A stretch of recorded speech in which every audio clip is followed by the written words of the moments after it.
பிள்ளையே, நேற்று இரவு அல்லது எத்தனையோ இரவுகளில் நீ மெதுவாக அழுதிருப்பாய். யாரும் கேட்காதபடி உன் தலையணையில் முகத்தை புதைத்து கொண்டு சத்தமில்லாமல் அழுதிருப்பாய். நீ நினைத்திருப்பாய், இதை யாருக்கும் தெரியாது என்று. ஆனால் நான் அறிவேன். நான் அந்த ஒவ்வொரு கண்ணீரையும் பார்த்தேன். இன்று அந்த கண்ணீரின் பின்னால் நான் என்ன செய்து கொண்டிருந்தேன் என்பதை உனக்கு காட்டப்போகிறேன். உறவு உடைந்திருக்கலாம், வேலை இழந்திருக்கலாம், வீட்டில் யாருக்கும் சொல்ல முடியாத ஒரு பாரம் இருக்கலாம், அல்லது காரணமே தெரியாமல் மனம் சோர்ந்து போயிருக்கலாம். ஆனால் உன் கண்ணீர் மட்டும் காரணமில்லாமல் விழவில்லை. நான் அதை எண்ணிக்கொண்டிருந்தேன். பிள்ளையே, நீ காலையில் எழுந்து கண்ணாடியில் உன் முகத்தை பார்க்கும்போது இரவின் அந்த கண்ணீரின் அடையாளம் இன்னும் இருக்கும். நீ அதை மறைத்து வேலைக்குச் செல்வாய். நீ சிரிப்பாய், பேசுவாய், சாதாரணமாக நடப்பாய். ஆனால் உள்ளுக்குள் அந்த கேள்வி இன்னும் இருக்கும். ஆண்டவரே, எதுவரைக்கும்? நான் இந்த கேள்வியை புதிதாக கேட்கவில்லை. தாவீது இதையே கேட்டான். ஆண்டவரே, எதுவரைக்கும் என்னை மறந்திருப்பீர் என்று. அவனும் இரவுகளில் அழுதான். அவனும் பதிலுக்காக காத்திருந்தான். நீ தனியாக இல்லை பிள்ளையே. இந்த வழியில் நடந்த ஒவ்வொருவரும் ஒரு நாள் பதில் பெற்றார்கள். இன்று உன் முறை. நான் உன்னிடம் ஒரு உண்மையை சொல்கிறேன். நீ அழும் ஒவ்வொரு இரவும் நான் தூங்குவதில்லை.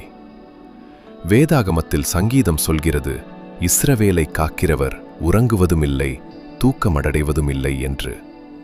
நீ படுக்கையில் புரண்டு படுக்கும்போது நான் அங்கே இருக்கிறேன். உன் கண்ணீர் என் கரங்களில் விழுகிறது. நான் அதை ஒரு பாத்திரத்தில் சேகரிக்கிறேன். வீணாகும் ஒரு துளியும் இல்லை. பிள்ளையே, உனக்கு ஒரு விஷயம் தெரியுமா? மனிதர்கள் பகலில் அதிகமாக யோசிப்பதில்லை. ஆனால் இரவு மனம் உண்மையை மறைக்க முடியாது. அதனால்தான் பல ஜெபங்கள் இரவில் பிறக்கின்றன.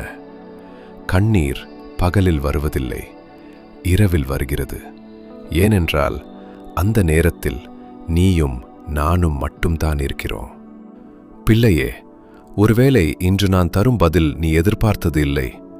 ஒருவேளை நான் தரும் பதில் இன்னும் ஒரு பதில் அல்ல, ஒரு அமைதி, ஒரு உறுதி. நான் உன்னை பார்க்கிறேன், நான் உன்னை கேட்கிறேன், நான் உன்னை மறக்கவில்லை என்ற உறுதி. இது போதுமா பிள்ளையே? சில நேரங்களில் இதுவே தொடங்கும் இடம். நான் அறிவேன் நீ என்ன நினைக்கிறாய் என்று. இது வெறும் வார்த்தைகளா? நாளை இரவும் நான் அழக்கூடும் என்று நீ நினைப்பது தவறல்ல. நான் உன்னை ஏமாற்ற வரவில்லை. ஒருவேளை நாளை இரவும் நீ அழலாம். ஆனால் இன்று முதல் வித்தியாசம் இதுதான். நீ இனி தனியாக அழமாட்டாய். நீ அழும் ஒவ்வொரு முறையும் நான் அங்கே இருப்பேன் என்பதை அறிந்து கொண்டு அழுவாய். இதுவே பதிலின் ஆரம்பம். பிள்ளையே, இந்த பதிலை நீ முழுமையாக பெற சில காரியங்களை செய்ய வேண்டும். நான் சொல்வதை கவனமாக கேள். முதலாவது, உன் கண்ணீரை என்னிடம் பெயரிட்டு கொண்டு வா. ஆண்டவரே, இதற்காக அழுகிறேன் என்று குறிப்பாக சொல். மறைக்கப்பட்ட கண்ணீர் பதில் பெறாது. பெயரிடப்பட்ட ஜெபமே பதில் பெறும். இரண்டாவது, தாவீதின் சங்கீதங்களை படி, குறிப்பாக 42 மற்றும் 88 சங்கீதங்களை. அவை அழுகையிலிருந்து பிறந்த ஜெபங்கள். அவை உன் வார்த்தைகளாக மாறட்டும். மூன்றாவது, பிள்ளையே, ஒரு விஷயத்தை நினைவில் வைத்துக்கொள். வலி மனிதனை 2 விதமாக மாற்றும். ஒருவனை கசப்பானவனாக மாற்றும், இன்னொன்ற இரக்கமுள்ளவனாக மாற்றும். நான் உன் கண்ணீரை இரக்கமாக மாற்ற விரும்புகிறேன். அதனால்தான் இன்று உன்னால் முடிந்த ஒரு நன்மையை யாருக்காவது செய். உன் கண்ணீர் உன்னை இரக்கமுள்ள இதயமாக மாற்றட்டும். நான்காவது, ஒவ்வொரு இரவும் தூங்குவதற்கு முன், ஆண்டவரே, இன்று இரவு என் கண்ணீரை உம் கரங்களில் வைக்கிறேன் என்று சொல். இதை ஒரு பழக்கமாக்கு. இது உன் இரவை மாற்றும். இவை 4 உன் கையில் இருக்கிறது பிள்ளையே. இப்போது என்னுடன் ஜெபி. ஆண்டவரே, நான் இரவுகளில் அழுத அந்த கண்ணீரை இன்று உம்முன் கொண்டு வருகிறேன்.